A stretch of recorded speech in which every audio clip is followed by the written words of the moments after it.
Mon fils, bébé Brown, a presque 6 mois et aura bientôt besoin d'un lit à barreaux quand on l'installera dans sa propre chambre. Je vais utiliser des planches de hêtre que j'ai en réserve, bien tordues, et les débiter en planches plus petites pour en tirer parti. Je vais d'abord avoir besoin d'un bord droit sur celle-ci, afin de pouvoir les passer en toute sécurité à la scie sur table.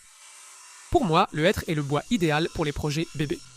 Il est connu pour être non toxique, sans danger pour les aliments, et il est dur, solide et durable. Ensuite, je suis passé au rabotage, mon premier projet avec ma nouvelle dégauchisseuse raboteuse.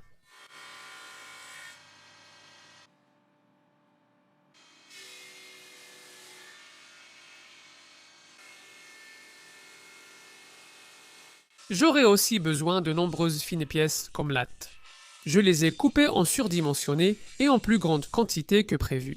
Car même si le bois est sec, la coupe libère des tensions dans le fil, ce qui peut déformer certaines planches.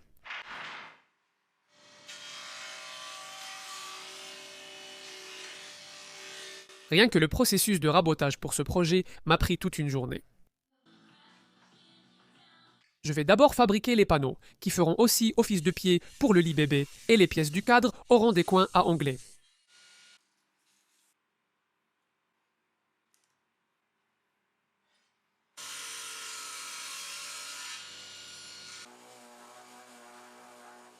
Les panneaux auront des lattes verticales. Je marque donc ici les espacements à l'intérieur des traverses. Beaucoup d'informations en ligne existent sur les espacements recommandés entre les lattes pour la sécurité des bébés. J'en parlerai plus en détail plus tard dans la vidéo. Pour l'assemblage, j'utilise des tenons flottants de 5 mm ou des dominos, mais je voulais proposer une alternative, car tout le monde n'en a pas. Je pensais moi-même utiliser cette méthode, qui consiste à faire une rainure ou une feuillure au centre des traverses, puis à découper plusieurs cales à coller entre les lattes pour les maintenir. Vous pouvez laisser un léger débord pour éviter de devoir aligner parfaitement avec la face de la traverse. Je pense que ça marcherait bien, mais les dominos font gagner du temps. Coller ces panneaux et ajuster toutes les lattes serait compliqué, donc je vais d'abord coller les dominos dans les traverses et attendre que la colle prenne avant de poursuivre l'assemblage. Je répète le processus pour préparer les panneaux avant et arrière, semblables aux panneaux d'extrémité mais plus longs, moins larges et avec des bois plus fins pour le cadre.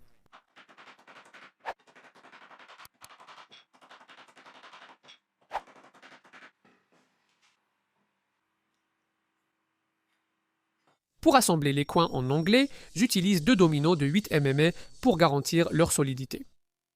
Je n'effectue généralement pas d'essai à sec, préférant improviser puis le regretter, mais cette fois, c'est nécessaire pour connaître la longueur exacte des lattes. Si elles sont trop longues, le collage échouera.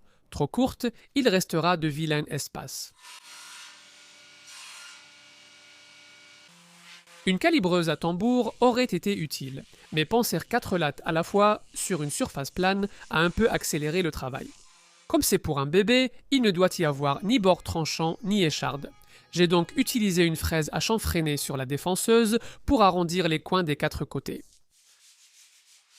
J'ai ensuite fabriqué ce gabarit avec des chutes de contreplaqué pour centrer les mortaises aux extrémités des lattes. J'ai ajouté une pièce dessous pour le fixer dans l'étau et comme vous le voyez, la latte s'insère parfaitement. Puis, le corps de la domino se centre automatiquement à l'extrémité. J'étais satisfait de mon idée et tout allait bien sur le projet, mais rassurez-vous, des erreurs flagrantes surviendront comme toujours. Nous passons à l'assemblage des panneaux et fixer les premières extrémités des lattes sur les dominos déjà en place était facile. Fixer les autres extrémités était plus difficile car elles ressortaient sans cesse.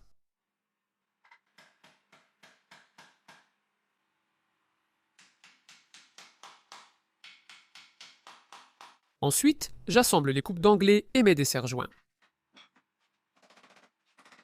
J'ai vérifié l'équerrage en mesurant les diagonales.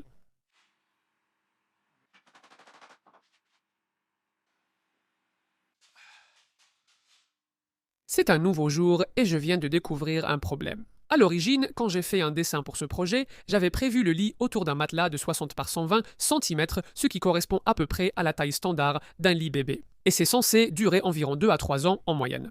Mais ensuite, j'ai découvert qu'il existait une taille légèrement plus grande, qui mesure 70 par 140, et celle-ci est censée durer en moyenne environ 4 ans. Alors je me suis dit, autant faire le lit un peu plus grand et en profiter un peu plus longtemps. Et ça veut dire, en gros, que ces panneaux devraient mesurer 700 mm de largeur. Alors pourquoi ne mesurent-ils que 600? J'ai compris où je m'étais trompé en fait quand j'ai adapté le dessin de la petite taille à la grande taille. J'ai bien ajusté la longueur du lit, mais pas la largeur. J'ai dû être distrait et penser l'avoir déjà fait. Bref, quelques semaines ont passé et j'étais enfin prêt à commencer le projet, alors je suis allé voir le dessin, j'ai noté toutes les dimensions à emmener à l'atelier et ici il est écrit 600, donc clairement je pensais avoir entièrement adapté le dessin, mais ce n'était pas le cas. Et c'est un peu dévastateur, mais je ne vois qu'une seule solution ici. Raccourcir la longueur de mes traverses pour les panneaux latéraux afin qu'ils correspondent à la taille plus petite du matelas. Donc si je mesure à partir de l'extrémité, je sais que j'aurai besoin que ces traverses fassent 1280 mm. Mais ce n'est pas aussi simple que ça. Parce que si je fais cette coupe ici, je n'aurai alors qu'un espace d'environ 20 mm entre cette latte et le montant vertical qui sera placé ici. Et cet espace serait plus petit que celui que j'ai de ce côté. Donc ça n'aura tout simplement pas l'air correct. Donc je vais devoir enlever environ 8 mm à cette extrémité d'abord, et je vais devoir ajouter 8 mm à cette extrémité. Et je vais aussi devoir refaire ces mortaises. J'ai coupé les extrémités, mais la difficulté est apparue lors du refaire des mortaises. Le problème principal, c'est que mes repères ne correspondaient plus, donc couper de nouvelles mortaises risquerait de chevaucher les existantes. L'autre problème était de retrouver la même hauteur de butée sur la domino que pour les mortaises d'origine, sinon les coupes d'onglet n'allaient pas aligner parfaitement les faces des planches. Si j'y avais réfléchi davantage à ce moment-là, j'aurais pu couper un peu plus à cette extrémité et un peu moins à l'autre. Ça aurait mieux résolu le premier problème, même si ça n'aurait pas aidé pour le second. Je pensais que ces panneaux plus longs seraient plus difficiles à assembler que ceux d'extrémité, mais c'était en fait plus simple. Je ne sais pas pourquoi. Je ne sais pas si c'était de la chance ou une forme de science. Depuis que je me suis débarrassé de ma scie à onglets et que j'utilise la scie sur table pour couper les onglets, j'obtiens à chaque fois des joints parfaitement serrés et impeccables. Je vais arrondir les coins de tous les panneaux pour adoucir leur apparence et éviter les bords tranchants, car ce n'est pas idéal avec des bébés.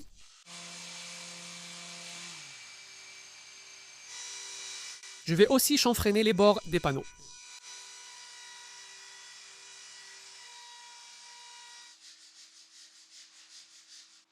Je fais un autre assemblage à sec et serre les panneaux pour mesurer précisément l'intérieur avant de fabriquer les deux prochains éléments. Le premier est une base pour le matelas. Donc il me faudra des lattes de lit et pour cela, je vais utiliser des lattes de lit récupérées. J'ai toujours l'impression d'en avoir quelques-unes qui traînent dans l'atelier, mais je crois que c'est la première fois que je les utilise comme lattes de lit. J'ai aussi usiné du hêtre pour fabriquer deux traverses qui soutiendront les lattes. Et à la table de défenseuse, je veux faire une feuillure qui accueillera l'extrémité des lattes. Je coupe les lattes à la bonne taille, puis les fixe avec des vis. Je n'utilise pas de colle ici pour pouvoir les remplacer plus tard si l'une casse, même si c'est peu probable vu la courte portée, mais c'est une bonne pratique. La base du matelas est finie. Le prochain élément sera un tiroir, car il nous faut plus de rangement dans la chambre de Baby Brown. J'ai du contreplaqué résineux de 18 mm. Ce n'est pas le contreplaqué de boulot que je préfère pour ce projet, mais honnêtement, sa surface était très propre, sans nœuds. Je fabrique une boîte pour y insérer un tiroir et j'assemblerai le tout avec des dominos. Et pendant que j'attends que la colle sèche, je peux commencer à fabriquer le tiroir en utilisant du contreplaqué en bois dur de 12 mm qui n'est pas non plus de très bonne qualité. Il a un plaquage plus fin que ma patience quand j'essaye de décoller une étiquette du contreplaqué. J'ai découpé les côtés du tiroir et réalisé une feuillure sur les 4 planches avec une fraise droite pour accueillir le panneau du fond. J'assemble avec colle et clous, puis je prends les mesures du fond du tiroir. J'utiliserai du contreplaqué de 9 mm car le tiroir est grand. Rien de lourd ne sera stocké, mais le tiroir pourrait tout de même gagner en rigidité.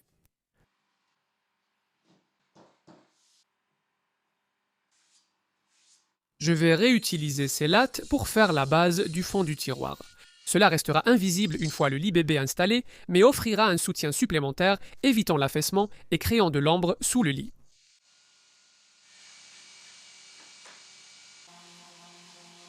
J'ajoute aussi un panneau arrière à la boîte, maintenu par friction, puis fixé avec colle et clous.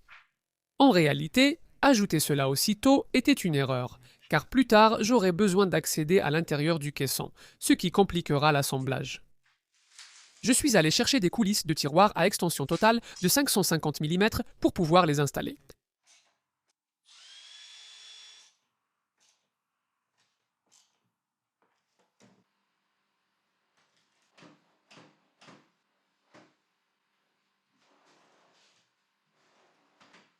Ce contreplaqué était plein de trous, j'ai donc utilisé du mastic.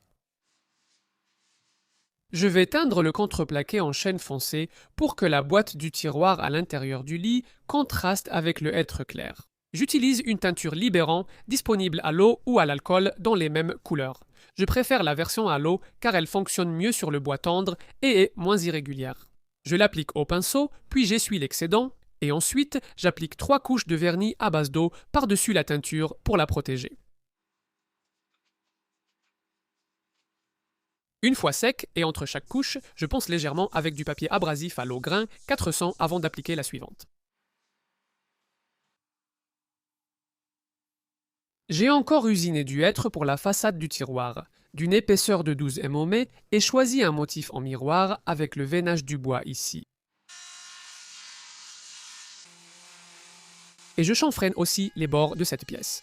Avant de pouvoir installer la façade du tiroir, je dois commencer à réfléchir à la façon dont tout cela va être assemblé. Je veux que le lit bébé soit démontable, mais je ne veux pas non plus de fixation visible à l'extérieur du lit. Le premier point de fixation passera par la boîte du tiroir dans les panneaux latéraux. Donc je veux y insérer des écrous adaptés à un boulon M8. Malheureusement, ils étaient de mauvaise qualité et se sont cassés lors de l'installation. J'ai dû les couper à la scie à métaux. Heureusement, la partie filetée du boulon était bien fixée dans le bois et fonctionnait. J'ai juste poncé la surface pour la nettoyer, mais c'était décevant. 3 sur 4 de ceux-ci ont fini par casser. Une fois les panneaux latéraux en place, je peux ajouter la façade du tiroir.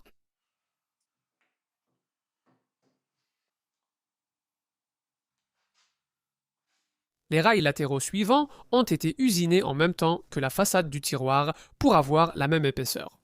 J'ai aussi acheté des équerres pour les fixer. Mais d'abord, je dois élargir 2 des trous sur chacun d'eux pour accepter un boulon M6. Je peux ensuite le placer avec des entretoises et tracer une ligne pour fixer les équerres. Ne disposant pas de vis assez courtes, j'ai ajouté des rondelles en laiton pour les ajuster. Je marque ensuite la position des trous pour percer et installer des écrous à insérer M6 qui, contrairement aux M8 de mauvaise qualité, se sont installés sans souci.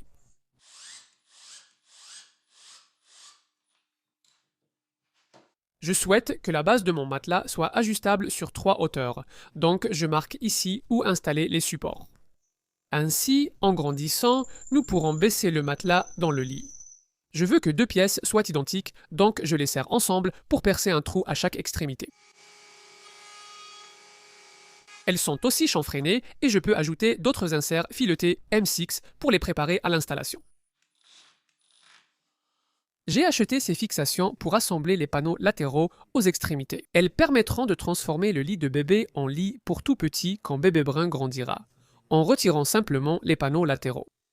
J'ai pris une chute de contreplaqué pour m'entraîner à installer ces fixations et vu que 2 lignes à 35 mm d'écart donnaient 2 points à percer avec une mèche plate de 22 mm. Je peux utiliser la même mèche pour retirer un peu de matière au centre, puis ajuster pour créer l'encoche parfaite.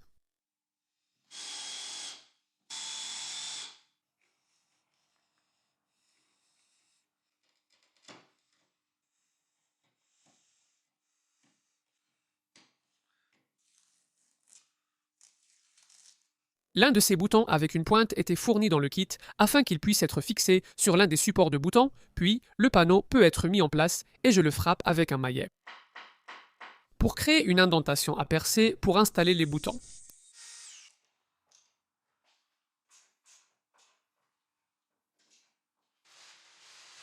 Pour la finition, j'utilise un vernis à base d'eau et je l'applique au pistolet car atteindre tous les recoins avec un pinceau aurait été pénible.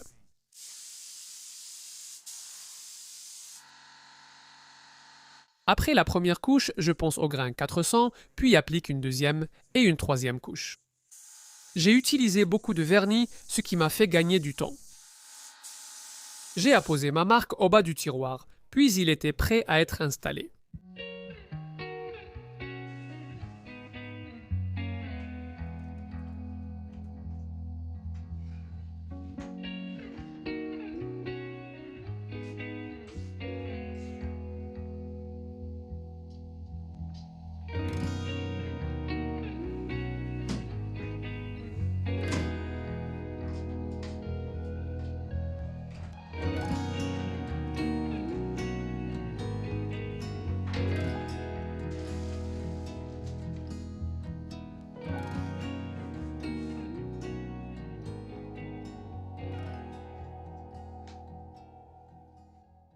Nous avons mis la base du matelas à son réglage le plus haut, pour le moment. Cela signifie simplement qu'il est plus facile de mettre et de sortir bébé brun du lit sans le réveiller. Évidemment, à mesure qu'il grandira, nous abaisserons la base, puis nous la mettrons à son réglage le plus bas, c'est-à-dire que la base du matelas reposera directement sur le tiroir. J'ai conçu la base pour assurer une bonne ventilation sous le matelas. Il est compréhensible qu'il existe de nombreuses réglementations et recommandations de sécurité pour garantir que les lits pour bébés soient sûrs. Et c'est pourquoi je ne pourrais pas recommander à quelqu'un de se lancer dans ce projet à moins d'être prêt à faire beaucoup de recherches. Vous devez notamment surveiller l'écart maximal entre les barreaux latéraux et la distance minimale entre le dessus du matelas et les côtés du lit bébé. Lorsque le matelas est réglé à sa position la plus basse et que le matelas s'adapte parfaitement à l'intérieur du cadre sans aucun espace autour de lui. Il y a une raison pour laquelle je n'ai partagé aucune mesure précise dans cette vidéo et aussi pourquoi je ne mettrai pas de plan à disposition pour ce projet, c'est parce que ma chaîne a des spectateurs partout dans le monde et je ne connais pas les différences éventuelles de réglementation selon les pays. Toute personne qui lance un tel projet doit faire ses propres recherches et ne pas se fier à un inconnu en ligne. J'ai conçu le lit pour qu'il soit bien plus solide que nécessaire. Il est plus lourd et de meilleure qualité que tout ce que je pourrais acheter. Les fixations sur les panneaux latéraux sont très sûres et solides. Ceux qui les ont utilisées le savent. Elles sont conçues pour supporter environ 350 kg par fixation, et ce n'est même pas particulièrement facile de retirer les panneaux latéraux. Donc je n'ai aucune inquiétude quant à la sécurité ici. Évidemment, je ne vais pas mettre mon propre fils en danger, mais quoi qu'il en soit, c'était un choix personnel, et ce n'est pas forcément quelque chose que je recommanderais à quelqu'un d'autre de faire. Le projet m'a pris environ 44 heures, soit 6 jours de travail, ce qui est beaucoup plus long que la plupart de mes autres projets, sans compter la conception préalable. Je voulais tout faire au mieux, mais j'ai quand même fait de grosses erreurs et changerais beaucoup de choses si c'était à refaire, même si j'en suis satisfait. J'en suis fier et pense que cela nous sera utile. Merci d'avoir regardé.